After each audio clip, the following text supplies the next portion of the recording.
Ya, kita lanjut lagi untuk sesi kedua tentang sejarah gereja ini, lanjutan.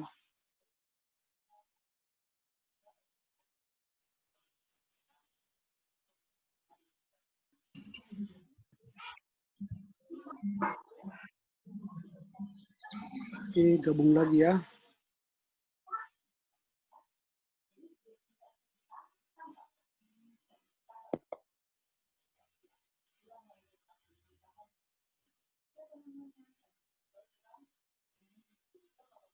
Kita tunggu teman-teman yang lain yang masih berusaha gabung.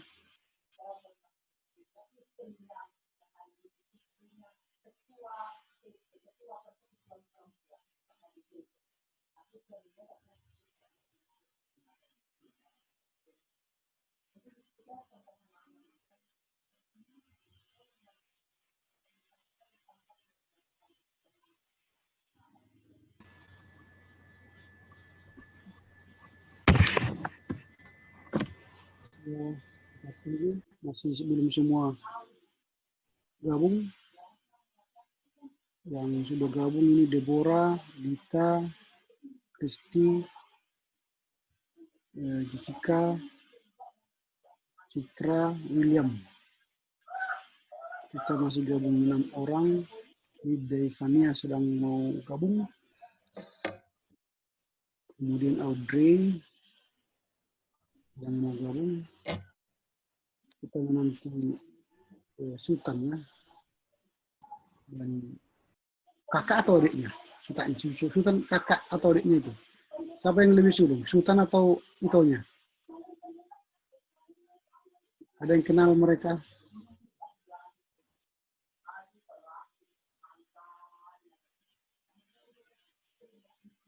Oke, kita hanya tunggu Sultan dan itonya.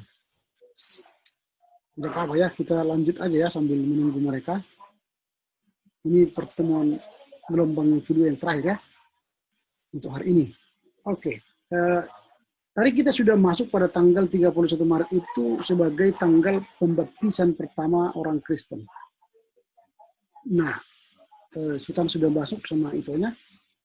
Nah, kemudian setelah terjadi proses pembaptisan anak orang Kristen itu di Paraosorat, kemudian dilanjutkan dengan masuknya Nommensen ke tanah Batak. Nommensen tiba di Paraosorat, lalu di sana dia mulai melakukan penginjilan di Paraosorat dan juga membantu penginjilan di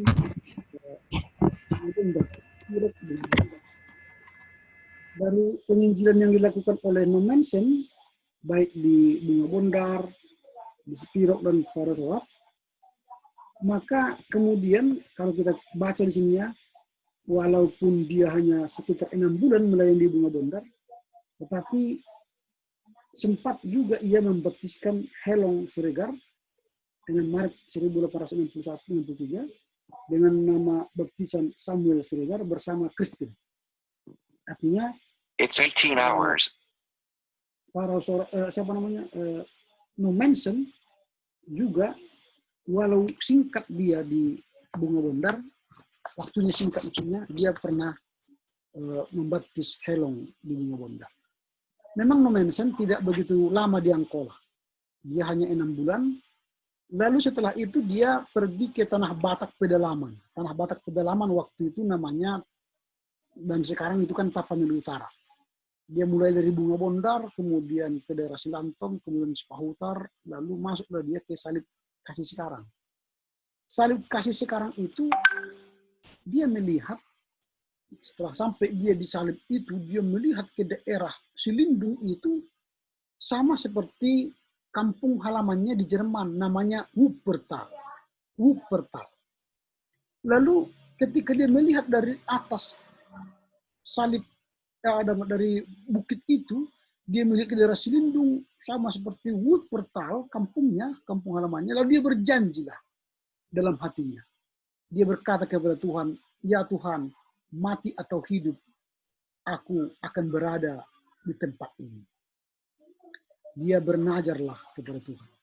Padahal dia belum masuk itu ke daerah Silindung. Dia belum tahu apa yang terjadi di daerah Selindung. Padahal dulu dia sudah pernah dengar bahwa Liman dan Munson sudah dimakan orang Selindung kan, orang Marga Tobing kan.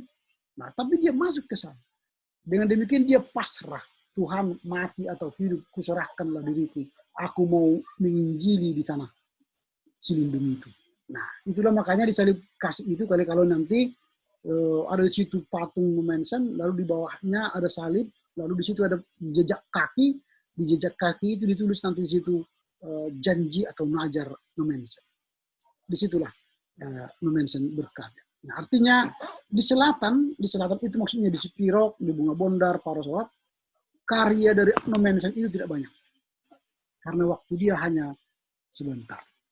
Lalu setelah Nommensen bergerak ke daerah utara, tapi penginjilan di daerah selatan, artinya di Parasolat, Spirok, Bunga Bondar, semuanya terus berjalan. Masuklah orang-orang yang melanjutkan pelayanan itu, misalnya Dr. Schreiber. Nah, Dr. Schreiber ini dia mulai pelayanan di Parasolat dengan membuka seminari Parasolat. Jadi seminari pertama di Tanah Batak itu di Parasolat. Siapa yang sudah pernah ke Parasolat? Angkat tangan dulu. Siapa yang sudah pernah ke Parasolat? Enggak ada. Enggak ada ya. Wah, nantilah kalau ada kesempatan ajak bapak mama ya jalan-jalan ke Parasolat. Nanti di Parasolat ini promosi lah. Promosi dulu sebentar. Karena ini punya GKPA. Di Parasolat saya katakan tadi sudah dibangun monumen. Ini monumen 150 tahun kekristenan di Angkola. Ini monumen. Lalu nanti akan dibangun di situ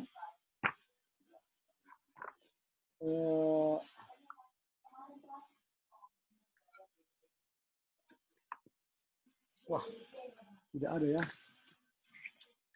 Di mana dokumennya? Ini kalau lihat ini sudah dibangun di sana. Ini. Namanya monumen 150 tahun di KPA. Nah, para penginjil tadi ini Heine, Klemer, Bet, Van Assel. Heine, Klemer, Bet, Van Assel. Untuk lebih jelasnya nanti di rumah atau di kantor dinas Pendeta Rasot Jalan Cangkir 9E, waktu saya dulu Pendeta Rasot di sana, saya sudah tempel itu di kantor Rasot itu, yang ini. Sudah saya tempel. Nanti kalian boleh ke sana lihat itu ya. Nah, ada. Itu dulu saya sudah saya tempel. Nah, promosinya tadi yang saya katakan, di Parasolat itu selain ini dibangun, sekarang sedang dibangun di sana rumah singgah. Rumah singgah.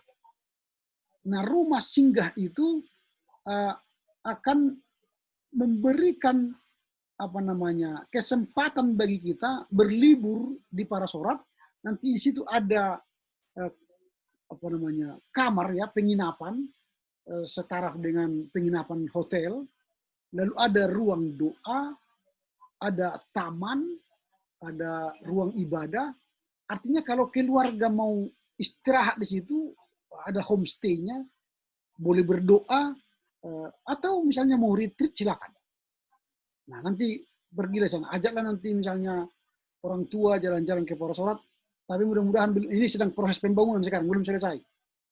Mudah-mudahanlah tahun ini selesai, nanti pada akhir tahun atau minimal Januari kalian ajak bapak ibu ke sana jalan-jalan.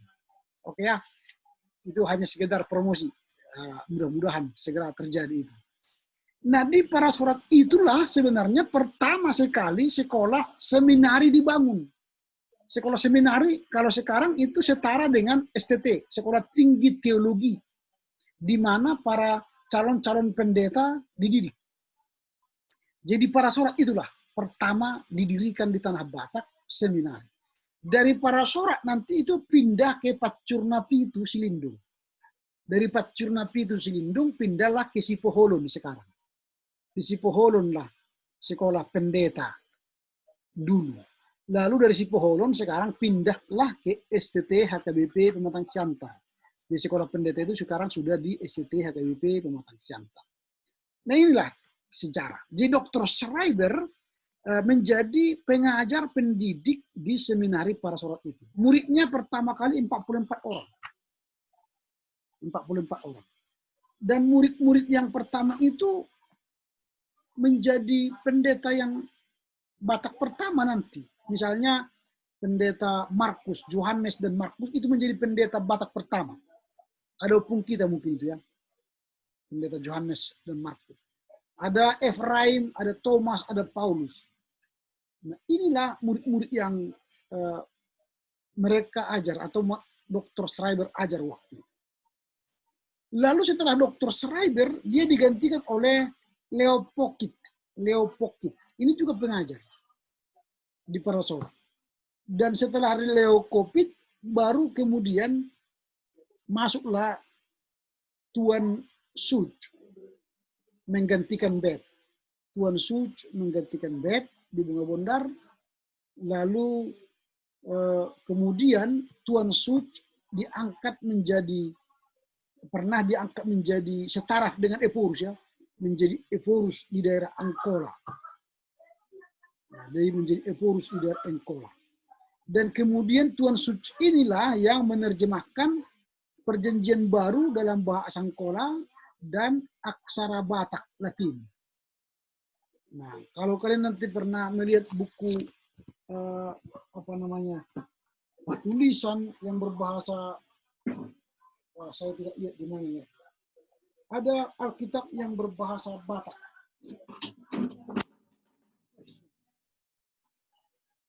Ini Alkitab dalam berbahasa Batak. Bisa lihat.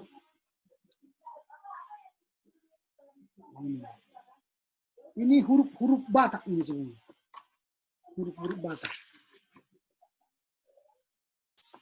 Nah, huruf Batak. Kalian mungkin tidak bisa baca karena tidak pernah belajar bahasa aksara Batak ya. Nah, tapi tidak apa-apa. Tapi yang menulis ini dulu ialah Tuan Suc. Tuan Suc. Nah, jadi mudah-mudahan lah nanti kalian bisa belajar bahasa Angkola, menulisnya dalam bahasa Angkola, aksara Batak. Ini karya Tuan Suc menerjemahkan. Lalu dari terjemahan-terjemahan itulah nanti masuklah ke terjemahan Bibel Angkola itu yang ada sekarang itu. Walaupun ya dengan proses yang panjang. Nah, inilah Tuan Suc. Dia sudah banyak berkarya. Lalu dia juga membuat lagu-lagu nyanyian buku ND Angkola. Buku ND Angkola itu juga dia tulis dari terjemahan-terjemahan bahasa Belanda, bahasa Jerman jadi bahasa Angkola. Tuan Suc itu karyanya Tuan Suc. Nah, kalau buku ND kita sekarang kan itu sudah diterjemah berulang-ulang atau direvisi berulang-ulang. Tapi karya pertamanya itu ya karya Tuan Suc.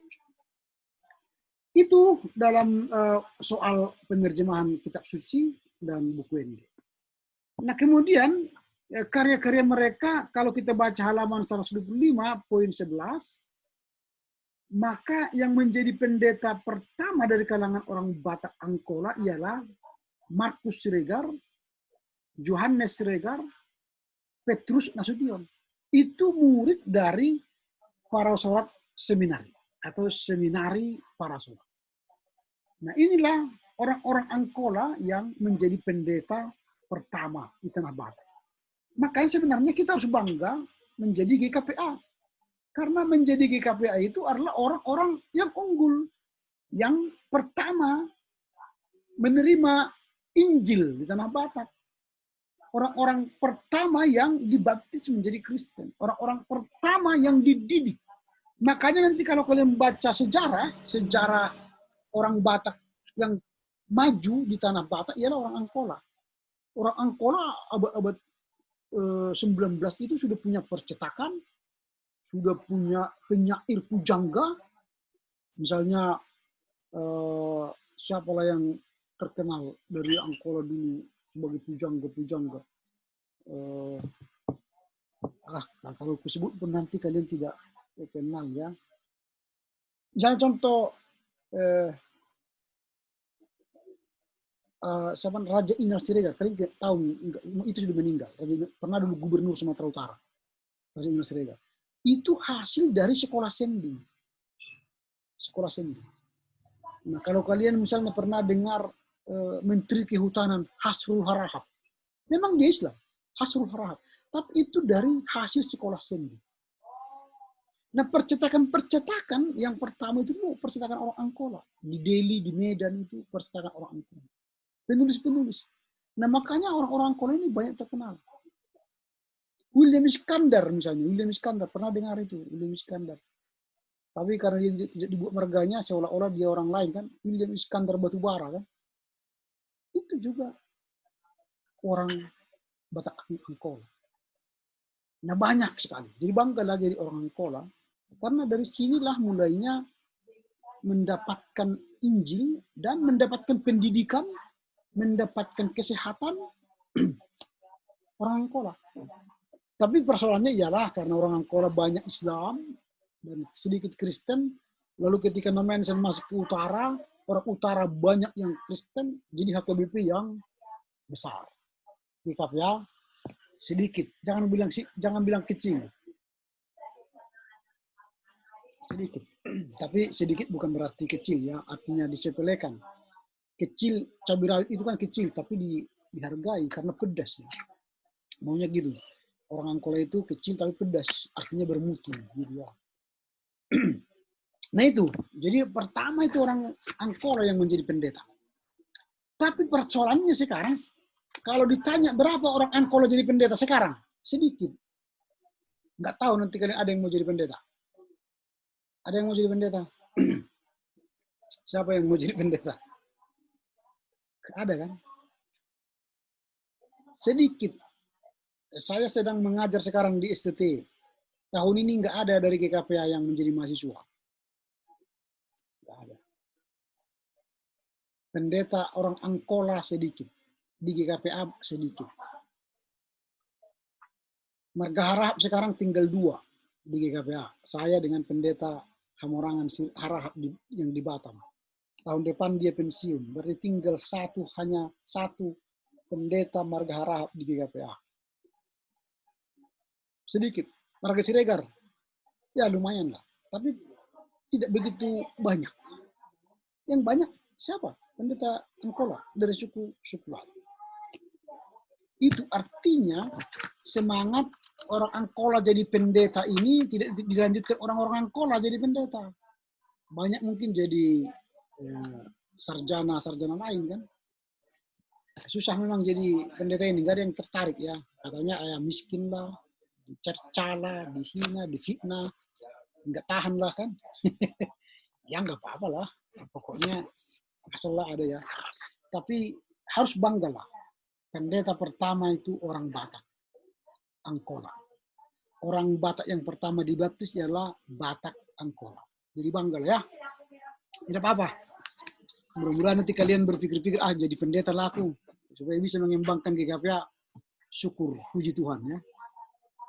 Oke, kemudian 12. Jika juga perlu diketahui bahwa para misionaris ini datang memberitakan Injil. Di samping itu mereka juga mengembangkan pendidikan, kesehatan, sehingga hal itu sangat mendukung program penginjilan yang mereka laksanakan. Artinya, para penginjil itu tidak hanya memberitakan Injil saja, tidak hanya khotbah di gereja tiap minggu, tidak. Tapi mereka menginjili melalui pendidikan, adalah sekolah-sekolah. Menginjili melalui kesehatan, adalah rumah sakit, adalah poliklinik. Itu. Jadi mereka menginjili tidak hanya berkhotbah. Nah, tapi gereja kita sekarang kan kurang mengikuti penginjilan seperti itu. Di GKPA misalnya tidak ada sekolah-sekolah yang dibina secara baik. Dulu ada sekolah SMA di masyarakat Danau Tombangan.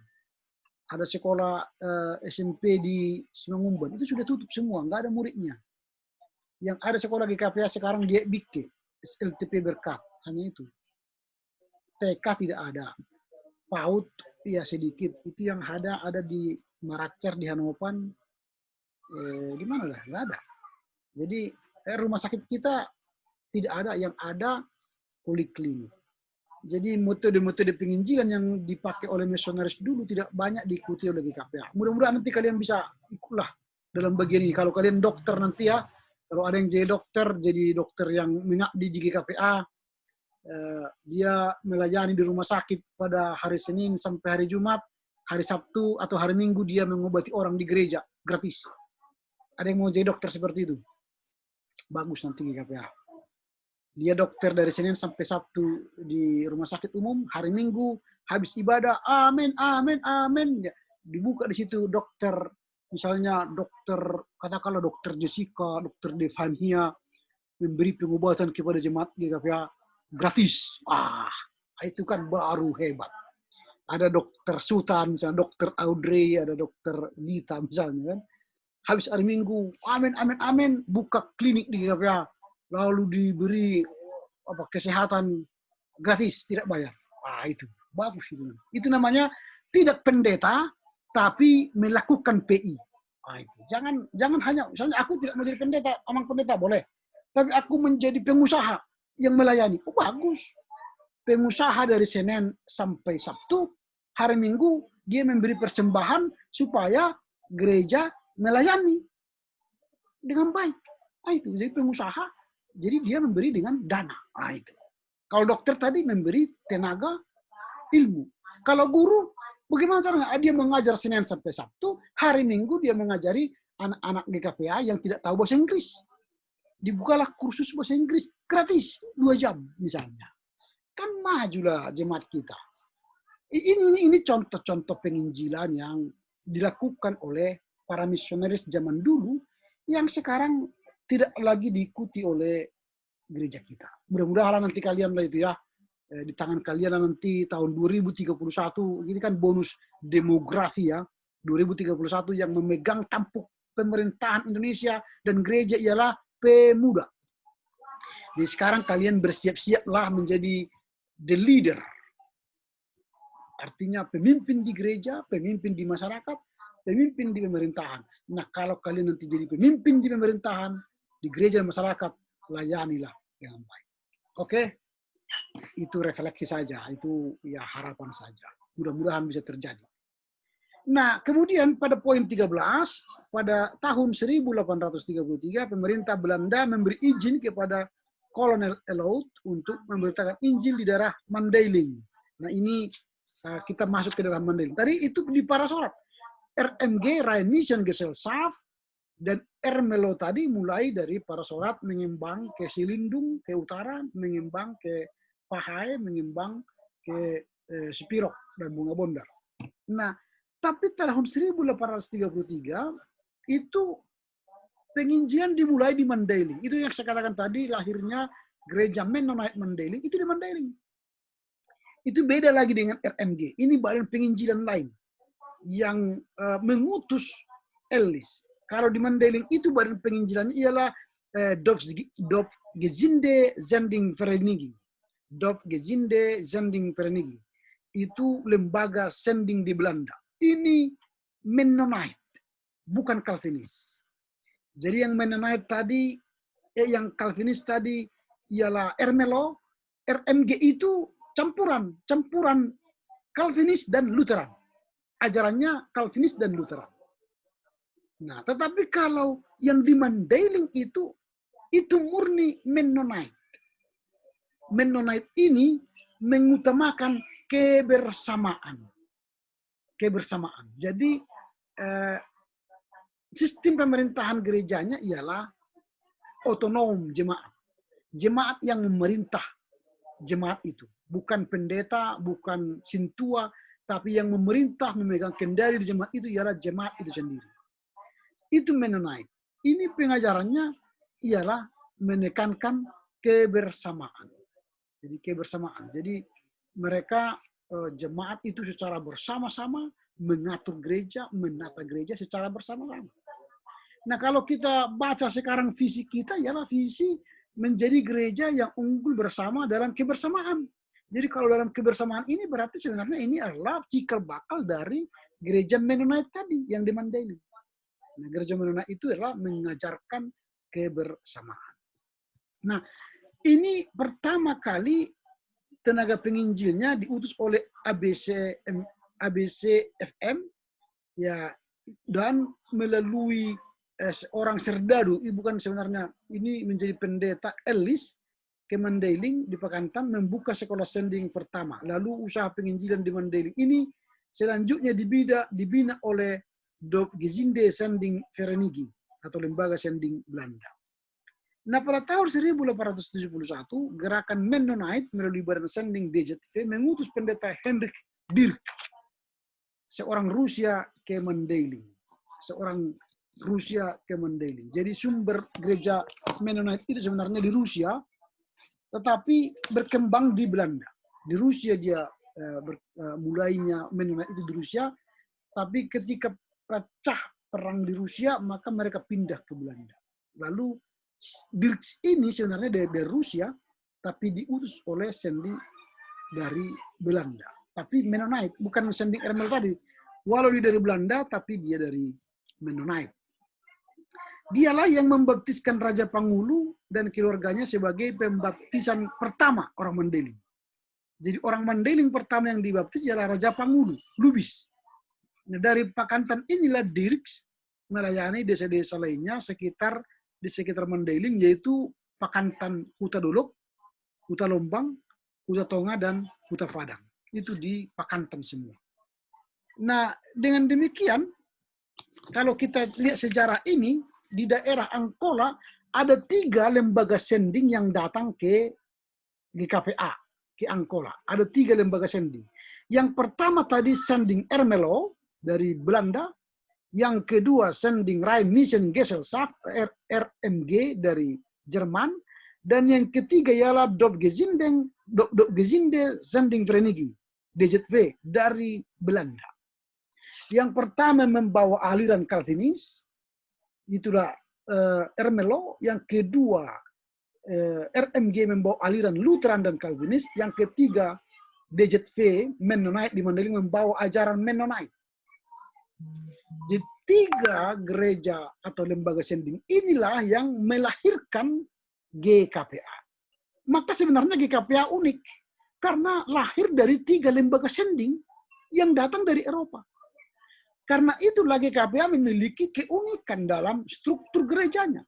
Terkadang ada episkopos, pendeta lah yang memimpin, tetapi terkadang ada majelis yang memimpin, dan terkadang ada jemaat yang memimpin. Ini keunikan kita. Jadi ya kita nikmatilah keunikan ini karena berasal dari 3 lembaga sending yang menelurkan gereja kita. Di Mandailing dulu lahir gereja GMM, yaitu gereja Mennonite Mandailing. Lalu di Angkola Dolok Isipirok lahirlah gereja HKBP, dari HKBP lahirlah HKBPA, lalu HKBPA gabung dengan GMM, lalu GMM menjadi berubah nama menjadi GKPA karena dia sudah masuk ke naungan GKPA. Nah, ini sejarah. Nah, memang kalau semakin kita dalami nanti lebih ribet, lebih dalam gitu ya, maka akan kita melihat benang sejarah Angkola ini lahir dari berbagai lembaga sending, dan akibatnya warisan sistem pemerintahan gereja kita pun dipengaruhi oleh ketiga lembaga sending tadi, dan ajaran kita pun, ajaran gereja kita pun lahir dari ajaran ketiga lembaga sending tadi. Kalau dikatakan kita sekarang Lutheran, belum tentu semua Lutheran. Kalau kita katakan kita Calvinis, belum tentu juga Calvinis. Kita katakan kita Mennonite, itu pun belum tentu kita semua Mennonite. Tapi ketiga unsur itu, baik Calvinis, Lutheran, dan Mennonite, itu kita miliki di gereja GKPA. Nah ini, jadi memang inilah keunikan kita. Banggalah jadi GKPA karena apa? Karena dengan ber-GKPA kita memiliki nuansa-nuansa yang berbeda-beda. Sejak awal kita sudah berbeda-beda dalam bentuk penginjilannya, sumber penginjilannya, maka kita harus menghargai perbedaan itu sebagai kekuatan menuju gereja yang unggul melayani. Jadi memang nanti kalau kita mendalami ketiga sumber lembaga sending ini, tidak tertutup kemungkinan nanti ke depan gereja kita akan semakin inovatif di dalam pelayanan. Ada yang beribadah gaya Lutheran, ada yang beribadah gaya Calvinis, ada yang beribadah gaya Mennonite. Itu kan kekayaan kita. Jadi tidak menutup kemungkinan bahwa GKPA akan kaya dari berbagai pelayanannya. Ini yang menarik dari bagian pertama sejarah ini. Lalu nanti minggu depan, hari Sabtu, kita akan masuk dalam pelajaran Panjayon. Panjayon itu artinya kemandirian dari HKBP. Ini perlu kita dalami supaya kita mengerti bagaimana sebenarnya kok ada perpisahan dari HKBP menjadi HKBPA, lalu HKBPA menjadi GKPA. Ya, nanti minggu depan lah. Jadi bacalah nanti di rumah itu lebih dalam halaman 126 sampai halaman 132. Ya, halaman 126 sampai 132. Kita akan bahas dua topik. Yang pertama itu Panjayon dan berdirinya HKBP Angkola. Lalu yang kedua, GKPA dalam perjalanannya. GKPA dalam perjalanannya. Artinya itu sekarang lah ya. Bagaimana GKPA sekarang dan bagaimana kalian akan ikut ambil bagian dalam pelayanan di GKPA kelak. Walau kalian masih SMP, SMA, SMA sekarang, tapi kalian sudah dipersiapkan akan ambil bagian nanti dalam pelayanan di GKPA. Karena ya kami ini akan semakin tua, lalu kalianlah akan semakin bertumbuh menggantikan kami, melanjutkan tugas pelayanan ini di GKPA. Nah itu ya. Sampai di sini dulu. Ada kira-kira pertanyaan sebelum kita tutup? Silakan, siapa yang mau bertanya?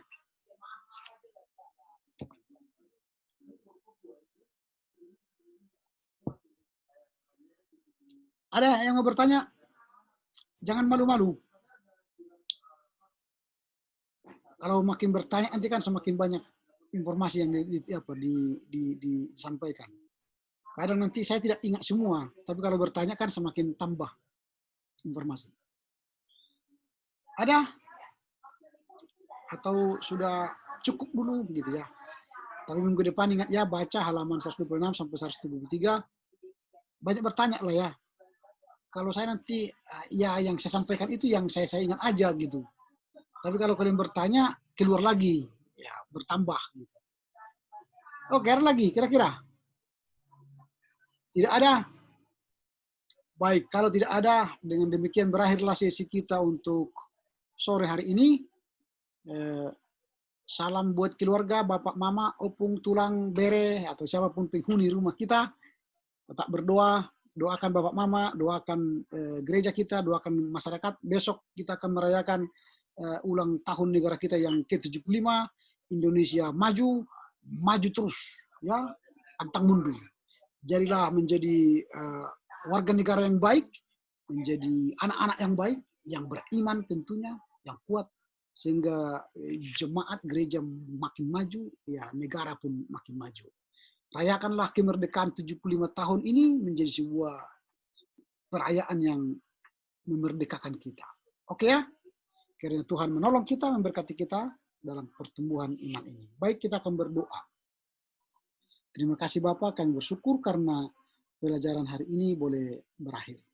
Dan kami akan lanjutkan pada hari Sabtu yang akan datang. Tuhan berkati dalam proses pembelajaran kami selanjutnya, sehingga mereka semakin memahami sejarah, bagaimana proses lahirnya GKPA, dari berbagai lembaga sending yang datang ke daerah Angkola, yang ambil bagian menjadi bagian dari gereja GKPA saat ini.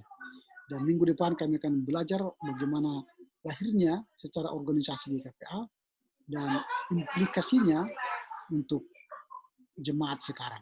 Terima kasih Bapak, berkati pembicaraan kami malam hari ini dan berkati rencana kami untuk bertemu hari Sabtu yang akan datang.